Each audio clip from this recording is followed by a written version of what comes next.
Kasih karunia dan damai sejahtera dari Allah kiranya menyertai kita sekalian. Mari kita berdoa. Syukur kami naikkan bagi-Mu Tuhan, terlebih hari demi hari, waktu demi waktu, penyertaan-Mu sempurna bagi kami. Engkau menyediakan segalanya kepada kami. Engkau mengatur, Engkau meletakkan kami sedemikian rupa. Dan Engkau membawa kami ke tempat-tempat yang baik, tempat-tempat yang terindah. Di atas semuanya itu biarlah ucapan syukur kami naikkan bagi-Mu. Pagi hari ini kami siap untuk merenungkan firman-Mu. Tuhan tolonglah kami agar kami dapat mengertinya. Karena kami tahu kekuatan kami hanya di dalam firman Allah.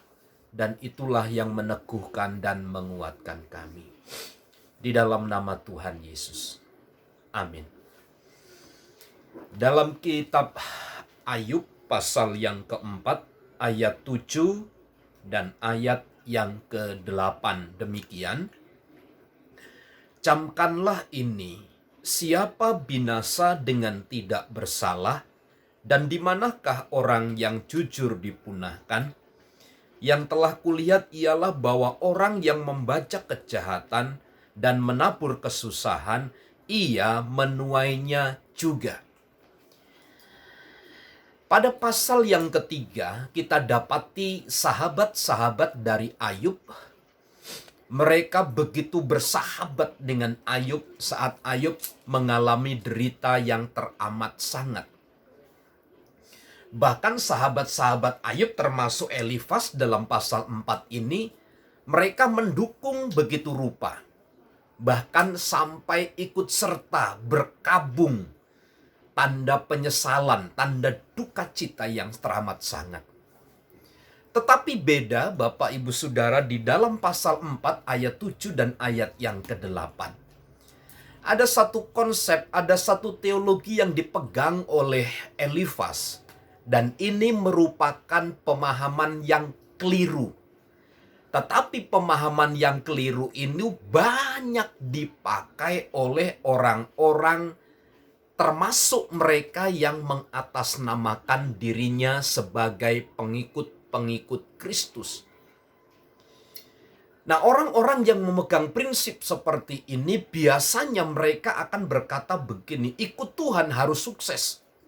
Ikut Tuhan harus berhasil. Ikut Tuhan tidak boleh ada masalah. Ikut Tuhan selalu mengalami jalan yang lurus.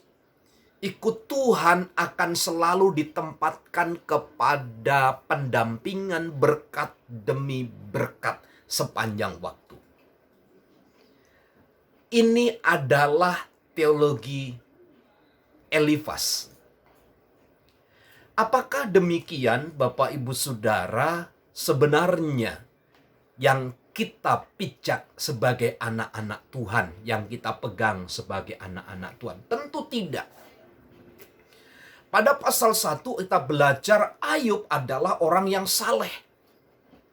Orang yang takut akan Tuhan.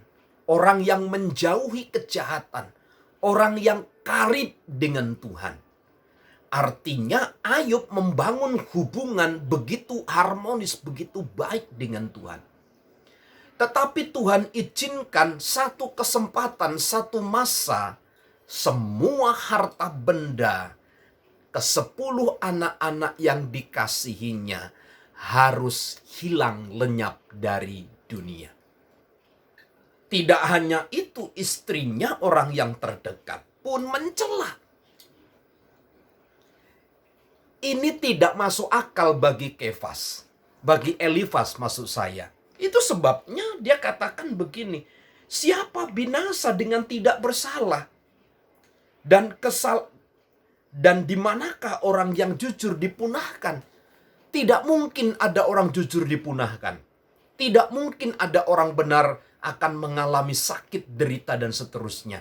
Itu prinsip Elifas. Bahkan dia katakan dalam ayat 8, yang telah kulihat ialah bahwa orang yang membaca kejahatan, ia menabur kesusahan, ia menuai juga. Artinya, kalau Ayub mengalami kesulitan, mengalami penderitaan, mengalami kesusahan, itu berarti dia adalah orang yang bersalah. Itu pernyataan Elifas. Tetapi saya mau katakan begini, ini akan menjadi dasar bangunan yang salah, yang cukup membuat kita untuk merobohkan dasar-dasar kita ketika kita tertepak oleh angin badai kesulitan hidup. Orang benar bukan berarti dia kebal terhadap kesulitan, ujian, dan pencobaan. Karena ujian dan pencobaan itu adalah salah satu sarana bagi Allah untuk membuktikan kemurnian iman. Jadi Ayub orang benar tidak lepas dari namanya ujian-ujian iman. Saya percaya kalau kita sedang menghadapi masalah, artinya Tuhan sedang menunjukkan kasih karunia-Nya kepada kita. Mari kita membuka wawasan, buka pikiran kita, agar firman Allah ini menjadi kekuatan pertolongan bagi kita. Selamat pagi, selamat beraktivitas, Tuhan Yesus memberkati. Salam.